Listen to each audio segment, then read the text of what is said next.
Connor, we're gonna get hate comments. Connor! I mean, I'm sorry. You're just kidding though, right? Like, you're actually... This is... just between us. Sure. Not really. Aw, frick. Okay, well, Connor's never gonna give an episode of the show an A+, probably, but... I am vengeance. I am the night. I am Batman. People of Earth, I am Darkseid, Lord of Apocalypse. Service with a smile? I know about all your other major enemies, but you never mentioned him. He was the biggest, wasn't he? Oh, come on, it's Lex Flippin' Luthor. Why should we trust him? What? Like a bunch of super friends? More like a Justice League. We are finally back and we rewatched Heart of Ice and The Cat in the Claw, so let's go ahead and jump into that. Connor, what did you think of Heart of Ice? Heart of Ice was a pretty damn good episode, not gonna lie. I've been hearing about this episode for a while. It is probably the most iconic episode of the entire show, right? Definitely. Yeah.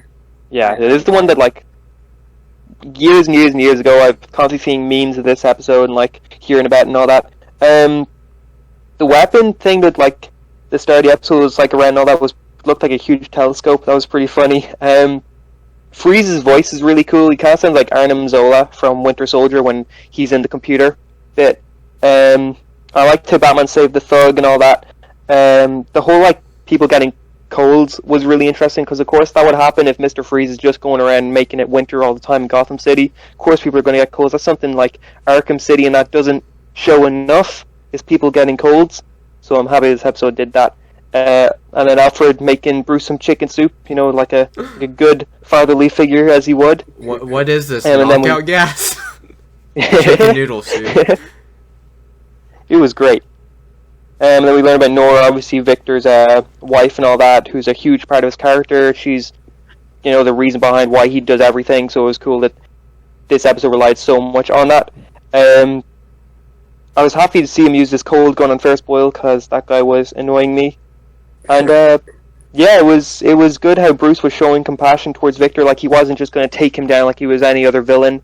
He really, you know, felt for him. It was a smart way how he was defeated. It wasn't just a random, like, you know, he throws a batarang into his face or something. It was a sad ending, but I liked it a lot. Okay, Boyle, did you recognize his voice? I don't think I did. Okay, it's Mark Hamill. Oh!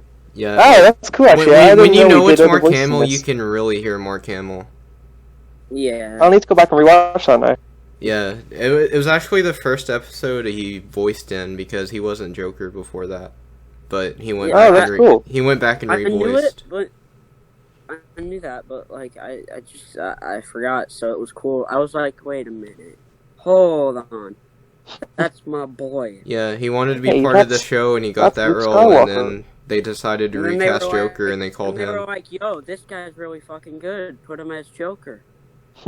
Poor Tim like, Curry, hey, though. You know who Ferris Boyle is? No. Well, you're gonna. Mark Hamill. Poor Tim Curry, though. He was the Joker. Oh, yeah. For 3 episodes. Then they never called him back. 1992 to 1992. Yep. Okay, Everest, what do you think? I mean, this is like probably my favorite episode of the entire series. I think, like, obviously it probably is the most iconic, but it's also just such a well-made episode. And the fact that before this, Mr. Freeze was literally seen as a joke.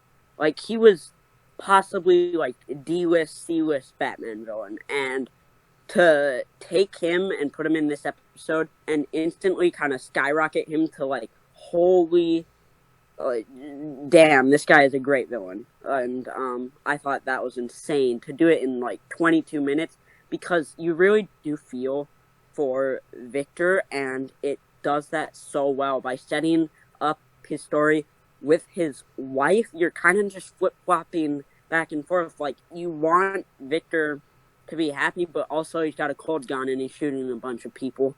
And that duality with him I thought was really neat. And like Connor said, I love how Batman, he's not just trying to take him down. Like, he actually cares about Victor and his wife. And this episode it's really quite brilliant, and I've always loved it, and just rewatching it, I was like, yep, still a freaking amazing episode, so.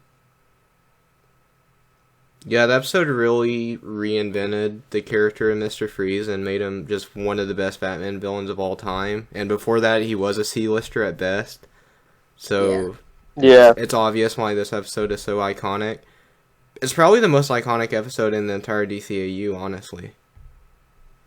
Because it just Yeah, I'd agree with that. it just did so much for the world of Batman, just reinventing that one character, because it brought a completely different element to his character with Nora and all that. Because she's this show made her a character. Yeah. And yeah, like, Mr. Freeze has some great lines in this. Like, he does a lot of ice puns, actually, but they're actually good. Like, puns work if you have good writing around them. Yeah. But Brayden, what killed the dinosaurs? Oh my god. It wasn't the Ice Age. It was a freaking meteor. Yeah. Okay. Mr. Freeze be dumb, man.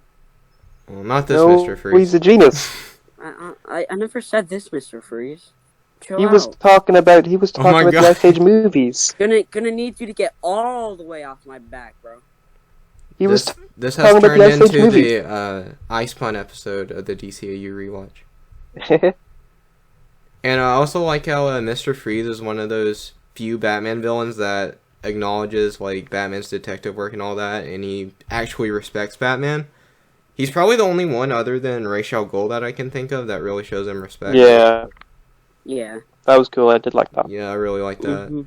And the ending is so sad, Oh yeah. but My it's heart so just, like, perfect kinda at the same breaks. time. Yeah, like it's a very smart way to end it. Like they could have went happy ending with Batman beating the villain and all that, but no, they went an interesting way with it. Yeah, I think that shot of Batman looking into the his cell in Arkham when he's standing on the rooftop is probably one of the most iconic shots in the show. Yeah. Yeah. It just shows like everything about this episode and why it's so great. In that kind of just one shot, you can see yeah.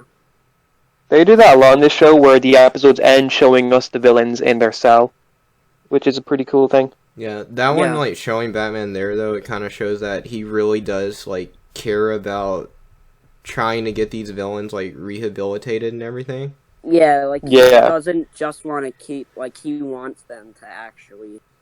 Because he thinks better. anyone can be saved. He doesn't think anyone's fast saving, even someone like the Joker. Yeah. Even though he's beyond that, but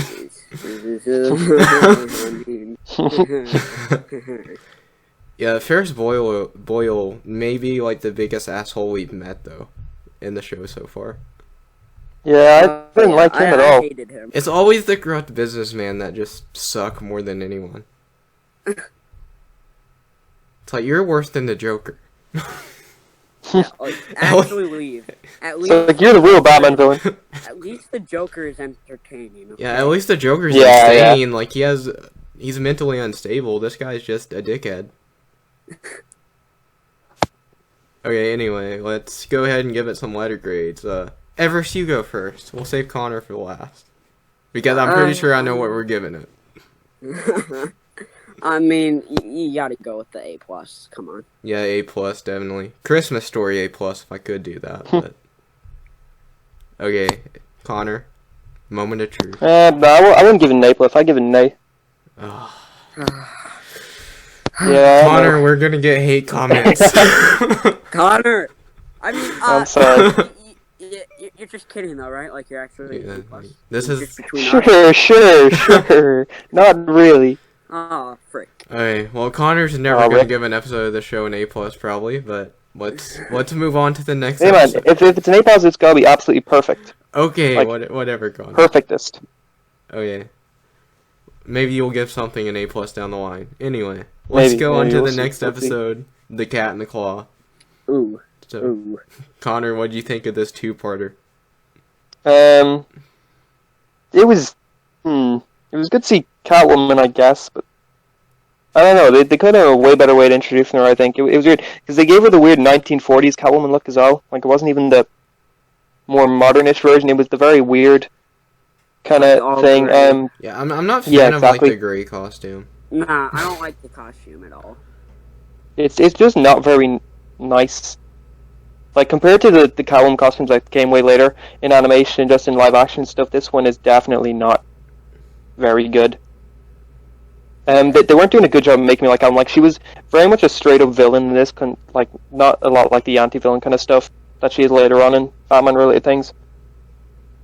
And then she had like cat rings or something. What are those called? Shoot. Catarangs? Calatrops or whatever?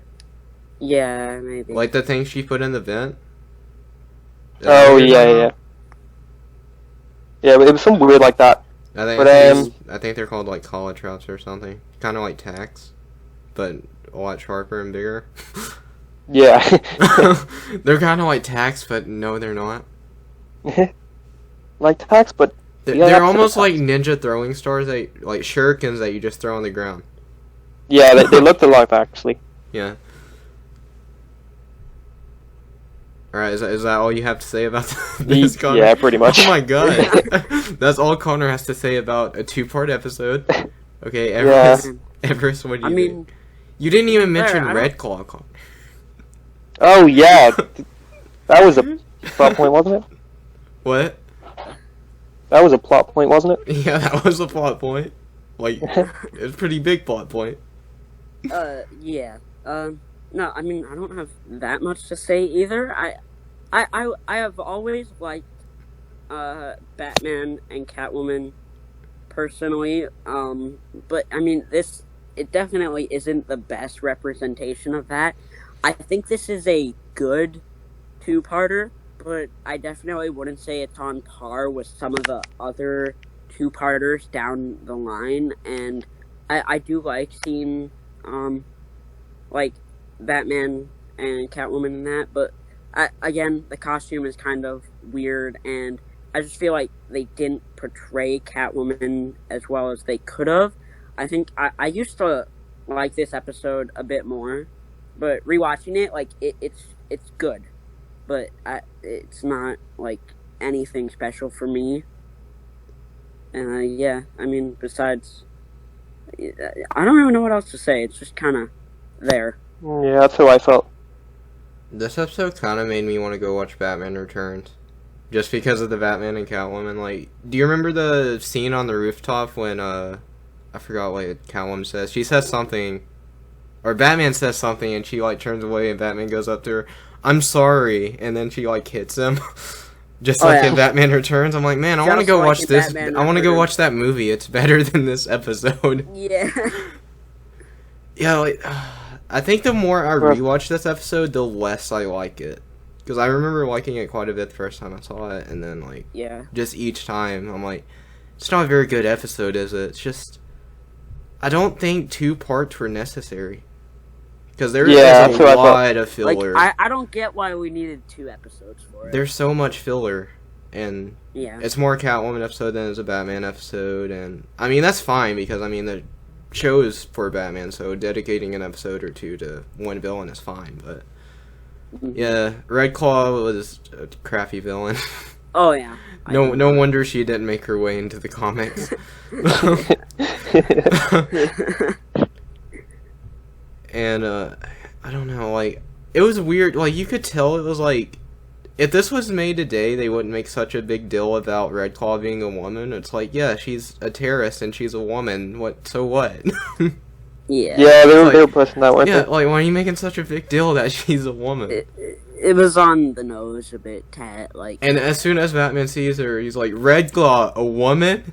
He's like, "Yeah, do you have a problem with that?" And he's like, "No, I'm an equal opportunity crime fighter." I mean, I guess I have Batman's response to that, but, you know. I did write down equal opportunity crime fighter, and I couldn't remember why, so I didn't bother mentioning it, but it's obviously that comment. I kind of wish he would have just punched her instead of saying anything, though, but... Oh no, there's times where Batman being, like, snarky works, but other times where it'd just be better if he used his actions instead of his words. Yeah. Yeah. Yeah, the dialogue was kind of clunky, like in both episodes.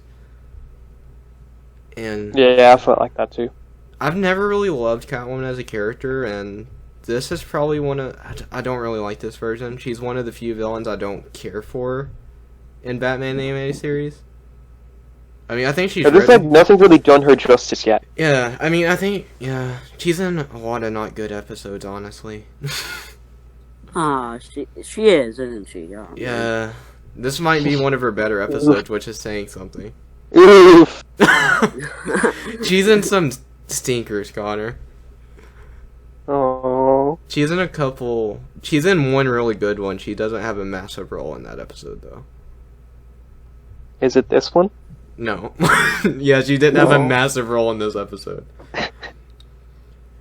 This was more Red Claw centric than Catwoman centric, so I don't know what you're talking about. Right. Red Claw wasn't even in the first part, was she, until, like, the end?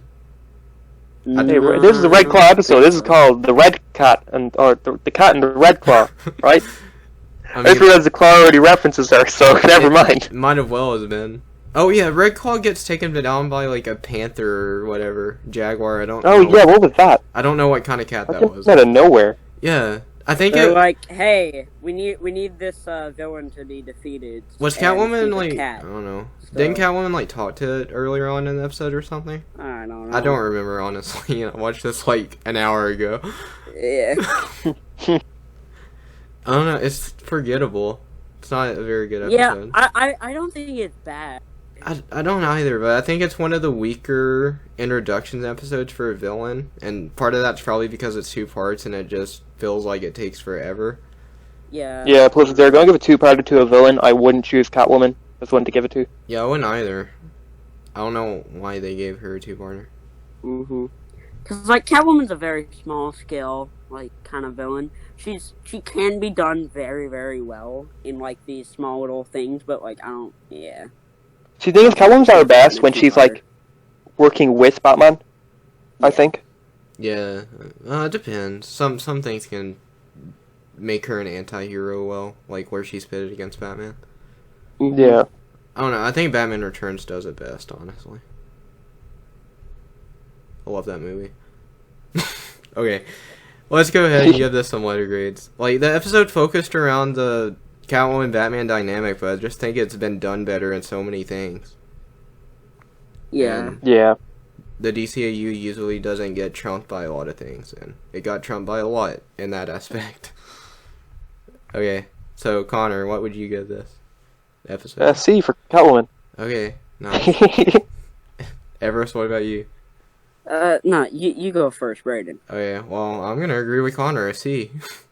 Hey. Oh man, Connor, if you would have just given Heart of Ice an A+, we could have all had the exact same letter grade for the whole Hey, don't episode. put this on me. Heart of Ice got what it deserved. I'm giving it a C. No, it didn't, Connor. Connor, if... you're not fired yet, but... Yeah. I'm getting close. I know I am. Like here. I mean, if you would have stuck it at a minus on that A, I don't yeah, know, you would be fired. Brayden and I might have been going duo squads for the Just re-record the first, like, 5 episodes just without me. Yeah, like, we're restarting the series without Connor Connor. got fired. He gave Heart of Ice an A- and Two-Face a D-. Like, he had an accident that removed him from the videos. I'm more okay with you giving Two-Face a B- than Heart of Ice an A, but... Anyway. I give that a B-? Yes! Oh, I did, didn't I? Ugh. Yeah. Okay, anyway, next episode we'll be talking about the next 3 episodes. We'll probably do that from now on, unless there's a 2-parter, so we can get through this a little quicker, because there are a lot of episodes.